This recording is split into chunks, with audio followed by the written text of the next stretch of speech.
bagaimana sikap kita terhadap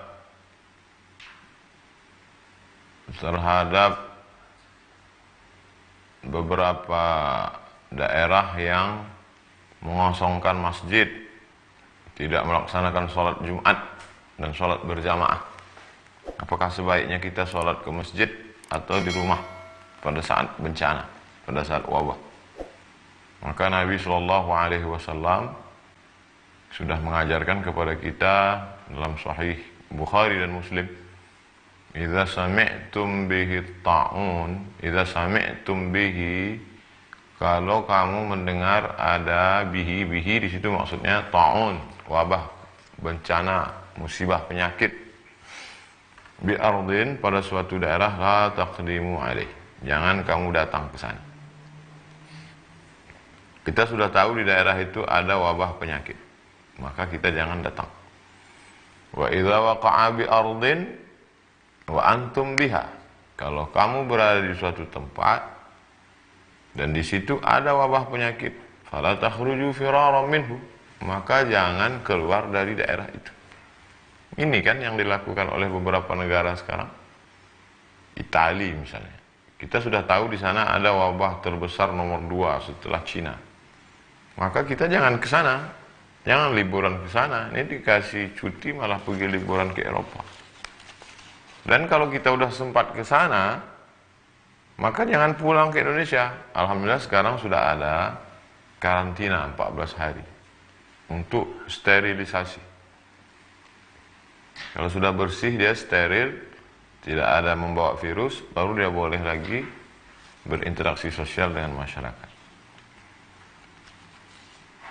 Lalu ada sebagian orang mengatakan, untuk apa kita takut bencana? Kita kan takutnya kepada Allah Subhanahu wa taala. Loh, ini kan yang mengajarkan Nabi Muhammad sallallahu alaihi wasallam. Kata Nabi, firra minal majzum, firra, larilah engkau, minal majzum. Kalau ada orang yang terkena penyakit menular, di sini dalam konteks ini Nabi menyebutkan penyakit kusta. Firra minal, larilah engkau dari orang yang kena penyakit kusta, firaraka minal asad, seperti engkau lari dari singa. Jadi kita lari dari suatu daerah kawasan yang banyak virus itu bukan kita lari dari takdir. Bahkan pada masa Sayyidina Umar bin Khattab ada suatu lembah, di situ banyak wabah, hama, virus. Kemudian kata Umar bin Khattab, mari kita pindah ke tempat yang tidak ada manusia di situ, yang bersih, steril. Loh, kalau begitu kita lari dari takdir, kita pindah dari takdir yang buruk ke takdir yang baik. Nah, jadi bukan berarti ketika ada orang terkontaminasi bakteri lalu saya tidak takut pada bakteri, hanya takut pada Allah. Itu tidak betul. Kita sudah meninggalkan sunnah Rasulullah SAW. Bagaimana kalau ada orang yang jelas-jelas tertular, kena virus, lalu dia ingin bersalaman dengan kita? Zaman Nabi pernah itu. Ada orang yang sudah terkena penyakit kusta menular. Kata Nabi, inna qad baya'naka farji'. Kami sudah membaiat engkau. Sudah berbaiat. Farji'. Mestinya berbaiat itu salaman. Tapi kata Nabi, karena dia kena penyakit menular, inna qad baya'naka. Sudah. Farji'. Pulanglah. Tidak perlu bersalaman. Jadi yang kita lakukan hari ini, tidak berinteraksi sosial dengan orang yang dikhawatirkan menularkan virus.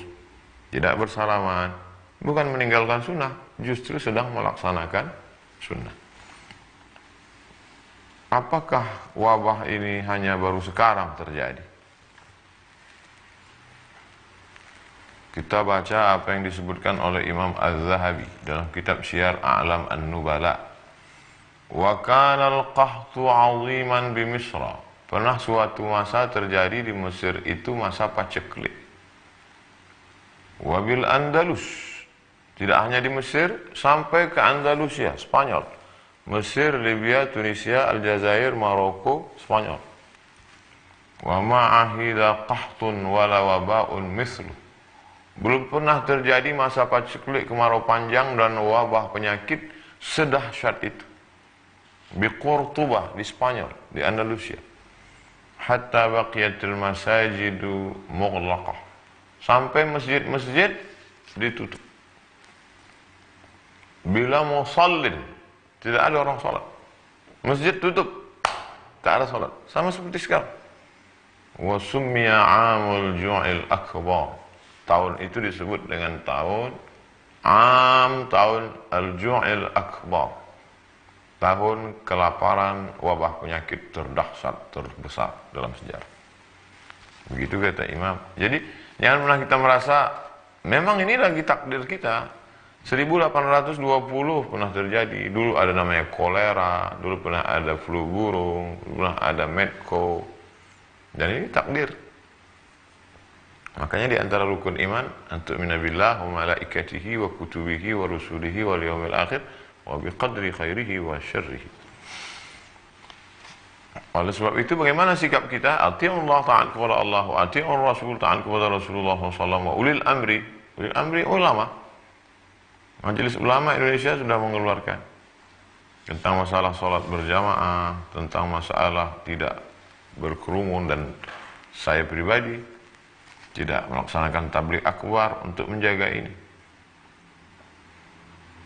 Bahwa ada sebagian orang mengatakan risau, kenapa masjid ditutup, kenapa mall tidak, kenapa masjid ditutup, kenapa airport tidak, kenapa masjid ditutup, kenapa bioskop tidak. Itu tidak serta-merta lalu kita berkata, kalau begitu masjid jangan ditutup. Jadi yang tepat itu bukan begitu. Tidak berkerumun di masjid, juga tidak berkerumun di mall. Jangan sampai ketika orang ditanya, kamu tidak sholat Jumat? Saya takut nanti tersebar virus. Dia tidak sholat Jumat, dia tidak sholat berjamaah, tapi ke mall. Tapi orang asing yang tidak steril dibiarkan masuk. Ini tidak benar. Oleh sebab itu kita saling menjaga. Saya percaya kepada Majelis Ulama Indonesia, dan khusus Mesir, karena saya alumni Al-Azhar, ikut Hay'atu Kibar Ulama Al-Azhar. Saya sebagai orang yang awam, tidak berilmu, ikut ulama-ulama guru-guru kami di Azhar yang sudah mengeluarkan keputusan pada tanggal 15 Maret 2020 tentang gugurnya sholat Jumat dan sholat fardu. Perlu kita pahami bahwa korban akibat virus corona di Mesir jauh di bawah Indonesia. Coba lihat pengumuman, paling tinggi di atas Cina, setelah itu Italia, setelah itu Iran, kita, Mesir jauh di bawah. Oleh sebab itu Mesir saja langkahnya begitu, apalagi kita. Wallahu a'lam bishawab. Assalamualaikum warahmatullahi wabarakatuh. Waalaikumsalam warahmatullahi wabarakatuh. Bagaimana cara menjelaskan kepada orang tua yang baik agar selalu tidak merasa bangga karena sudah haji, tidak pamer dan tidak merasa baik, dan menjadi wanita sholihah itu seperti apa? Wahai bapak-bapak, orang tua yang anaknya sudah ngaji, sudah diajarkan di rohisnya, di sekolahnya, di kampusnya tentang tawadu, rendah hati, tiba-tiba setelah dia pulang ke rumah, dia mendapati orang tuanya masih angkuh dan sombong walaupun sudah haji. Maka kita perlu merenungkan apa makna dari ibadah. Semua ibadah dalam Islam itu ada tujuannya. Salat, inna salata tanha anil fahsya wal munkar. Salat mencegah dari keji dan munkar. Puasa, ya ayyuhalladzina amanu kutiba alaikumus shiyam kama kutiba alal ladzina min qablikum la'allakum tattaqun. Tujuan puasa takut. Haji, tujuan haji, faman farada fihi al hajja, siapa yang melaksanakan haji, fala rafasa, menjauhi seksual, wala fusuqa, jangan lagi nakal secara yang non seksual, korupsi, termasuk dosa batin, angkuh, sombong, takbur, hasad. Wala jidal, lidahnya tidak kasar.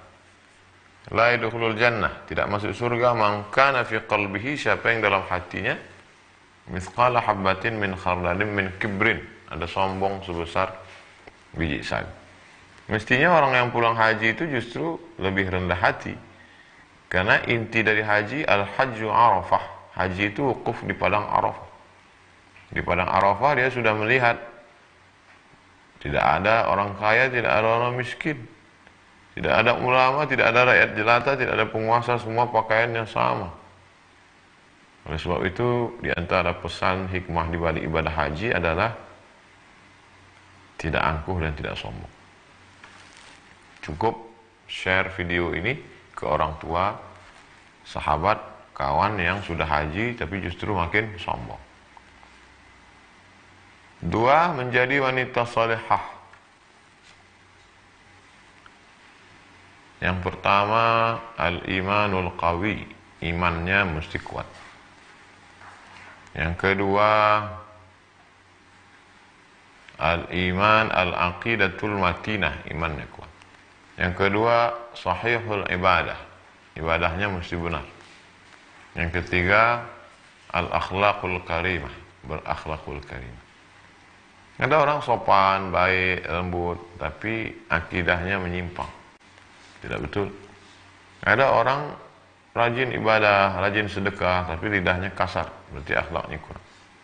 Seorang baru dikatakan baik kalau cukup 3. Al-aqidatul matinah, akidahnya, tauhidnya benar, la ilaha illallah Muhammadur Rasulullah. Kemudian setelah itu al-ibadatus sahihah, sahihul ibadah, ibadahnya benar menurut tuntunan sunnah Rasulullah sallallahu alaihi wasallam. Yang ketiga, al-akhlaqul karimah, berakhlakul karimah.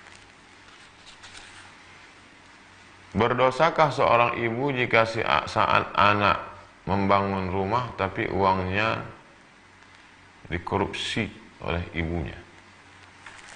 Datang seorang melaporkan ayahnya kepada Nabi SAW. Ya Rasulullah, ayah saya mengambil harta saya. Kata Nabi, anta wa maluka li abik. Engkau dan hartamu milik bapak. Jangankan hartamu, engkau, anta wa maluka li abik. Engkau dan bapakmu, engkau dan dirimu milik bapak.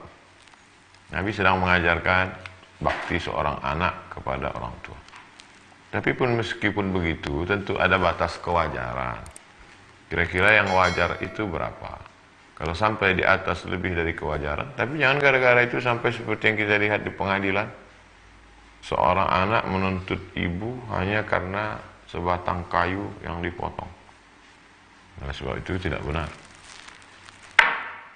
Jadi dalam hal ini mesti dilihat batas kewajaran. Ibu mengambil uang untuk keperluan dia sehari-hari. Kira-kira batas yang normal, yang wajar itu berapa untuk kebutuhan seorang ibu? Makannya, pakaiannya, diambil, baik. Tapi lebih daripada itu, maka mesti diberitahu. Bukan anak yang beritahu, tapi ada orang lain yang ucapannya didengar oleh si ibu.